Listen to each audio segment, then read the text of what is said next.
আসসালামু আলাইকুম বন্ধুরা, কী অবস্থা? সবাই কেমন আছেন? আশা করি সবাই ভালো আছেন, আমিও ভালো আছি। আজ আমি আপনাদের মাঝে একটা নতুন রেসিপি নিয়ে চলে এসেছি। আপনারা দেখতে থাকুন। রেসিপিটা হলো মোচার চপ রেসিপি। কিভাবে মোচার চপ রেসিপি তৈরি করে সেটাই দেখে নিন। প্রথমে আমি মোচা বেছে সিদ্ধ করে নিয়েছি। এবার আমি জল থেকে উঠিয়ে রসুন, কাঁচা লঙ্কা, পেঁয়াজ নিয়েছি। এবার আমি এগুলো মিক্সার গ্রাইন্ডারে মিক্স করে নিয়ে নেব।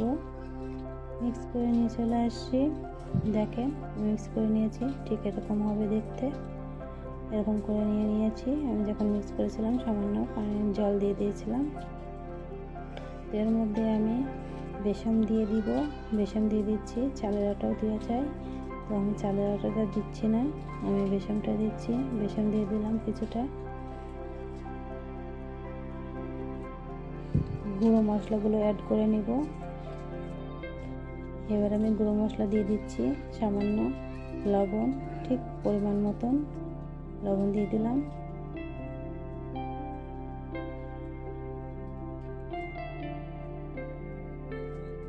হলুদ গুঁড়ো দিলাম, লঙ্কা গুঁড়ো দিব। যেহেতু কাঁচা লঙ্কাটা দিয়ে দিয়েছি তো তাই খুব পরিমাণ মতন লঙ্কা গুঁড়ো দিব।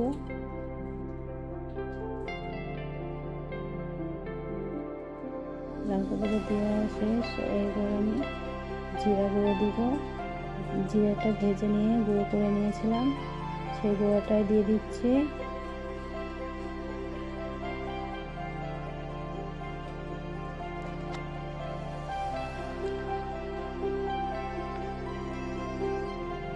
এলাচ গুঁড়োটা দিয়ে দিব।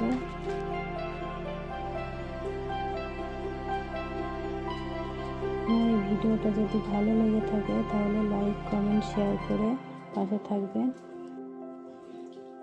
এবার আমি চামচ দিয়ে হবে না, চামচটা আমি সরিয়ে দিয়ে আমি হাতের সাহায্যে এটা আমি সব উপকরণগুলো একসঙ্গে মিশিয়ে নিব, মেখে নিব।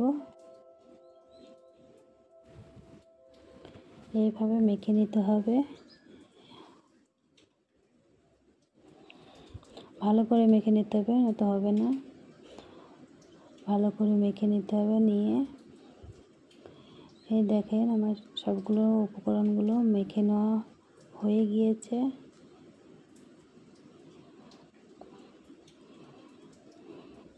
আমি এই ভয়েসটা দিনের বেলায় দিচ্ছি তো খুব অসুবিধা হচ্ছে, চতুর্দিকে সবার কথার আওয়াজ আসছে, ওই কারণে একটু হয়তো ভুলভাল হয়ে যাচ্ছে বা আগবেছ হয়ে যাচ্ছে। সবাই একটু ক্ষমা করে দিবেন। যদি কোনো বুঝতে অসুবিধা হয় কমেন্ট করে জানাবেন কোথায় বুঝতে অসুবিধা হয়েছিল। তো আমার মাখানো শেষ। এবার আমি এগুলো ভেজে নিব। এদিকে কড়াইয়ে বসিয়ে দিয়েছি গ্যাসের চুলায়, সে দিয়ে সাদা তেল দিয়ে দিয়েছি। দিয়ে আমি কড়াইটা ভালো করে গরম করে নিতে হবে। গরম করে নিয়েছি, নয়তো যখন আমি ভেজে নিব তো দেওয়ার সঙ্গে সঙ্গে নিচে লেগে যাবে, উল্টাতে গেলে ভেঙে যাবে। আমি এইভাবে হাতের সাহায্যে এভাবে আমি শেপ করে দিয়ে দিলাম। অনেকে পারেন যদি মনে করেন গোল গোল করে ছোট ছোট করে ভেজে নিব তাও ভেজে নিতে পারেন। আমি এইভাবেই গোল করেই মানে হাত দিয়ে এরকম শেপ দিয়ে ভেজে নিচ্ছি। দেখেন ঠিক এরকম করে ভেজে নিতে হবে। এরকম করে ভেজে নিলে খেতে অনেক সুস্বাদু হয়, ভাজাটা ঠিকঠাক হয়, ভেতরে কাঁচা থাকে না।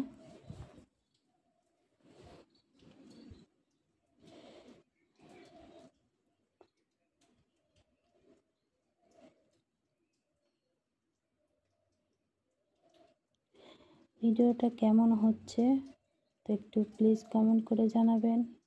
আর ভিডিওটা যদি ভালো লেগে থাকে লাইক করবেন, কমেন্ট করবেন, শেয়ার করবেন, পাশে থাকবেন। আর তোমরা যদি পাশে না থাকো তাহলে আমরা সামনের দিকে এগিয়ে যেতে পারবো না।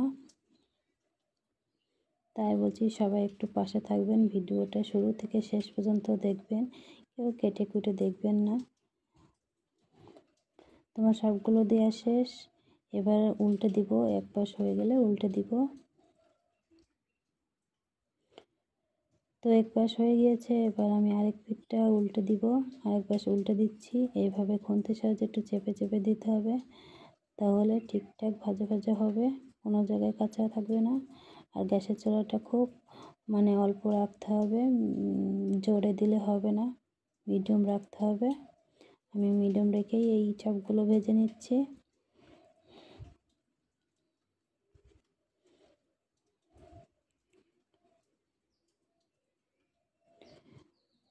খুব অল্প সময়ে রান্নাটা হয়ে যায়।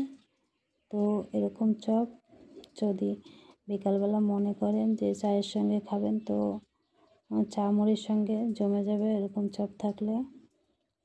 গরম ভাতের সঙ্গেও দারুণ লাগে খেতে। আমি ভাতের সঙ্গেই খেয়েছিলাম। আমার হয়ে গিয়েছে, এপাশ ওপাশ উল্টে পাল্টে নিয়ে ভেজে নিয়েছি। এবার আমি এবার ছেঁকে তুলে নিব তেলের মধ্যে থেকে।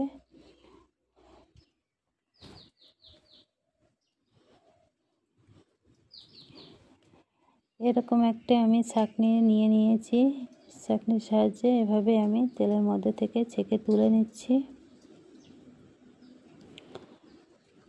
আর যেগুলো আছে বাকিগুলো ভেজে নিব।